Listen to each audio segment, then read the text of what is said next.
She was hailed as the painted bird of Odessa, Ukraine's very first Olympic champion, born gymnastics prodigy with fiery power, a gymnast with bold courage who conquered the sport's most difficult and dangerous skills. Her graceful routines floated in air, but struck with precision.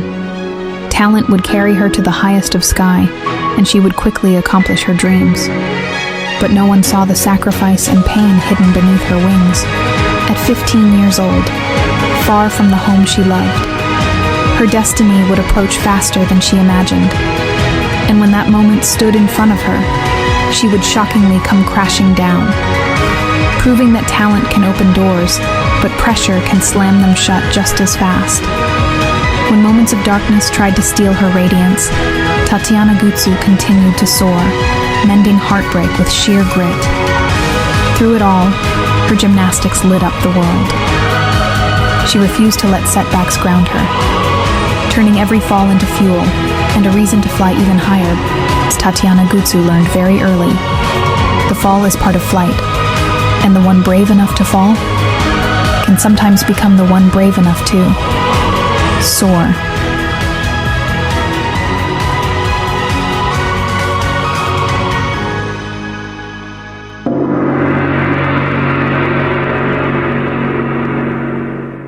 Tatiana Gutsu, born September 5, 1976, grew up in a Ukrainian family, and by age 6, her world had already begun to orbit around gymnastics. The talent came fast, the discipline even faster.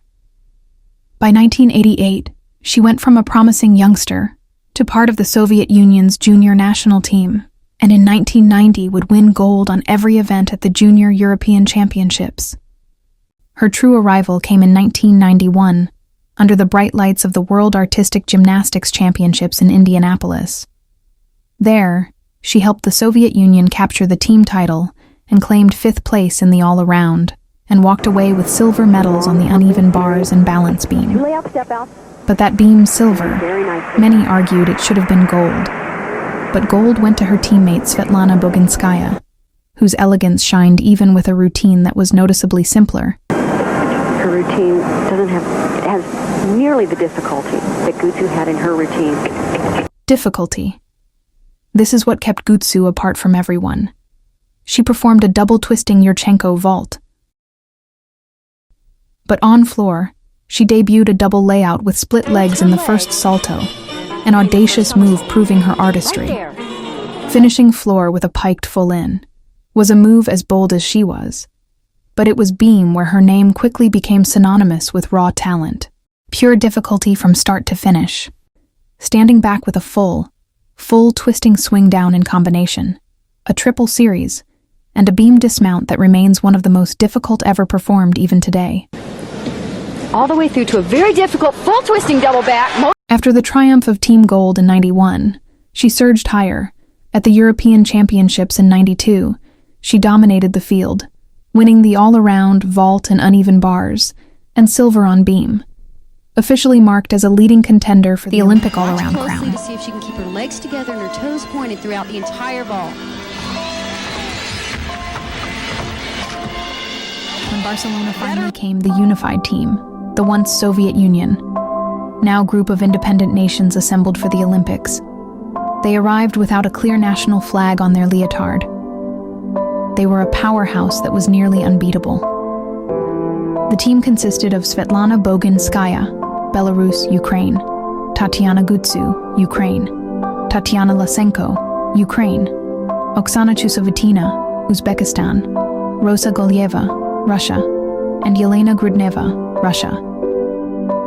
As proud Soviet athletes, the team hand-sewed patches onto their leotard. Tatiana was on track to win the optional portion of the team competition. But in a shocking twist, she fell from the balance beam and slipped to 9th in the all-around standings. She was considered a prime contender for beam gold, but the fall cost her a spot in the beam final. It also took her out of the all-around final since only the top 3 scores from each team qualified. She was 4th. It was a devastating blow. Once the favorite, now the fallen. But then something shocking happened. In a controversial move, The Russian Federation swapped out Rosa from the all-around final, replacing her with Gutsu. The Federation claimed Rosa suffered a knee injury, which their team doctor verified. But behind the scenes, Rosa was devastated. The only real injury was to her confidence, because Rosa wasn't injured badly enough to step away. The Federation thought Gutsu had a better chance at gold, and that gold medal was the prize above all else. For Rosa, it was a violation of a sacred trust. It was one of the deepest talent pools ever seen, and the sport favored small frames with big skills. But Gutsu's victory was hardly a landslide. Shannon Miller, who was the silver medalist, watched as Gutsu prepared for her last event. But when the scores lit up, it was Gutsu on top. Most would have been crushed by the weight of the pressure, competing under those conditions. She did have some small balance checks on beam and an error on her first pass on floor.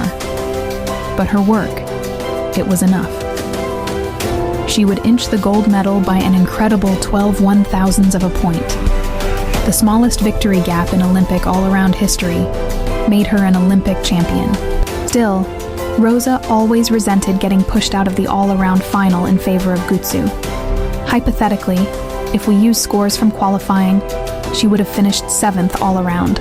While it was no consolation, 4 years later she did qualify again, competing in '96 in Atlanta, finishing 7th. Tatiana Gutsu emerged an Olympic champion, forever added to an elite club of the greatest. And like most elite athletes, she made incredible sacrifices for the sport she loved. But nearly 2 decades later, she would finally confess to the world the shocking price she paid for glory. Specifically, one dark moment that changed her life forever. This event was where he really did a great job last night. He is so confident here. We've said it over and over again, he has to make a mistake to open up the door. On February 17th, 2017, Tatiana Gutsu took to Facebook to publicly accuse Vitaly Sherbo of the worst kind of abuse. She writes, "Vitaly Sherbo, a monster who kept me in a cage to be afraid for so many years." Found out you only have to be around Vitaly Sherbo for a few minutes to know that calling him a unique personality is a huge understatement. He's brash, aggressive, strong-willed, some would say arrogant. But one thing for sure, he's a man who knows what he wants, he goes after it, and most of the time, he gets it. Vitaly Sherbo was a Belarusian gymnast who also competed for the unified team. During the 1992 Olympic Games, he broke records, taking home 6 gold medals, the most medals of any gymnast at any Olympic Games.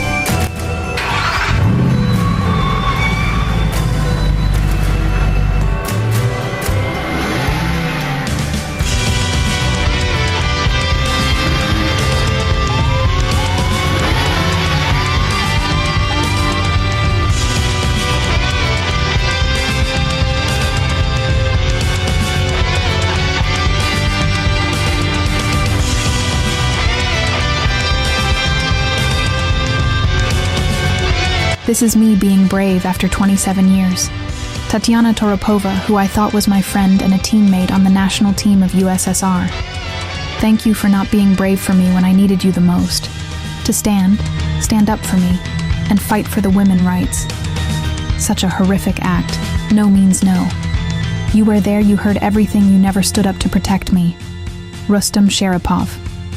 Thank you for being a great body for your friend, and not protecting me as a little girl at 15, who raped me in Stuttgart, Germany in 1991.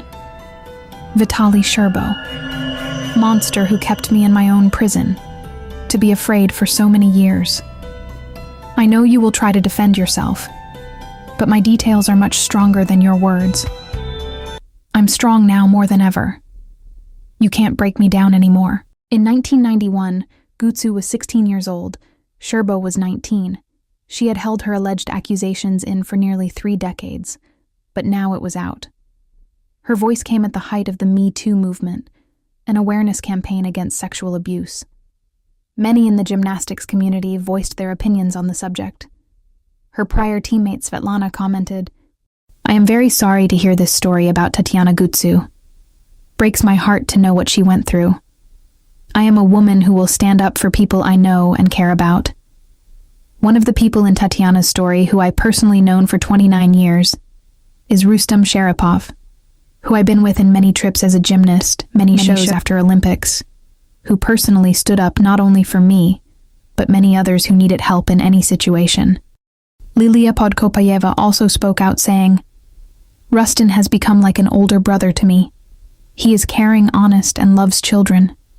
Everyone involved in artistic gymnastics knows he deserves respect." Gymnast Ali Reisman later commented that she supported Gutsu and said, quote, "I support you, Tatiana. I am so sorry. I am devastated. Vitaly, you disgust me. Those who looked the other way are just as guilty." The gymnastics community also seemed to back Tatiana. But while the Me Too movement was successful in the West, many Eastern Bloc countries rejected the movement. And unfortunately, it seemed Tatiana was starting to receive backlash for her bravery. Those who didn't believe her questioned the timing, so many years later. But after trial of USA Gymnastics Dr. Larry Nassar, and so many other men in positions of power were convicted, it gave many silenced survivors courage to speak and name their abusers. It wasn't just Tatiana. Perhaps this explains the timing. In addition, the popular Russian talk show Pust Govoryat, Let Them Talk, hosted by Andrei Malakov, details the full story of what happened. Due to its graphic nature, I had to leave that out of this video. But here's what I can say. After the incident happened, Tatiana said Vitaly said nothing to her and left her. She was immediately in incredible pain. She said, "The next day we had to go to a different city on a bus. I could hear his voice, his laughter. I was vomiting the whole way because of the pain. I was afraid to tell my coach I had been hurt. I couldn't share my pain with anyone." End quote. Before she went public, she did reach out to Sherbo in 2012. She said the conversation ended in insults. Sherbo continued to deny the allegations, calling them complete rubbish through his mother's statements, and subsequently filed a defamation lawsuit against Gutsu. News reports from early 2018 indicated that the first hearing was scheduled for February of that year. And unfortunately, publicly available information from the time doesn't specify the final legal outcome of Tatiana's accusations or Sherbo's defamation case.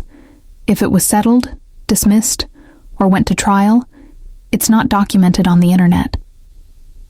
The case seemed to vanish, and neither party has mentioned anything since. Tatiana has even refused to discuss the case in interviews, saying she was victorious and would not waste any more time on the negativity it caused. Sherbo's mother suggested Gutsu was seeking financial compensation, but the statute of limitations had passed decades ago. So what financial gain would she have? By this point, parts of Tatiana's story were dissected. Soviet coach Leonid Arkayev pointed out that the World Championships that year were in Indianapolis, not Germany. The calendar for the Soviet team during that time had been revived. Studgord wasn't on it. He was sure nothing like this could ever happen. There would never be a situation where athletes were drinking after a meet, for one, calling Tatiana's claims nonsense. But honestly, what else would you expect him to say? Tatiana has moved past the incident. Perhaps she found peace having an opportunity to share her story. While we may never know what happened in this delicate and difficult situation, if Tatiana is being honest, it does give us an example of why many victims never come forward. After the dust settled, she would find her strength again. Because in 2019, Gutsu shared her beauty and courage once more, winning the Mrs. Michigan pageant, a perfect platform for her champion mindset. Tatiana was empowered by her experiences competing for Mrs. America.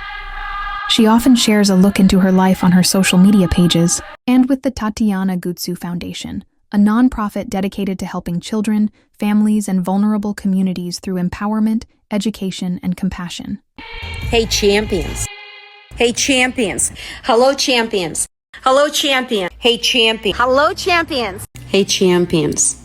The louder the hate, the stronger my focus. Hey, champions. Jealousy is proof you're doing something right. She shares advice and messages of strength, courage, and resilience. In 2022, it's no surprise she was inducted into the Gymnastics Hall of Fame. During her acceptance speech, she shares her deeply impactful and personal story, paying respect to everyone who helped her achieve her success. She talks about the importance of giving everyone a fair chance to fulfill their dreams. Tatiana Gutsu defied all odds and became the first Olympic champion of Ukraine. But moments along the way threatened her journey to glory. From her incredible rise and groundbreaking routines, her golden moment, and even sharing her darkest moments that once silenced her, she was never afraid to fall. As the painted bird of Odessa, it was her destiny to reach the highest of sky. Because Tatiana Gutsu didn't just learn how to fly. Her colorful wings and unique flight inspired a generation, proving that sometimes falling is just the first step. When learning to soar,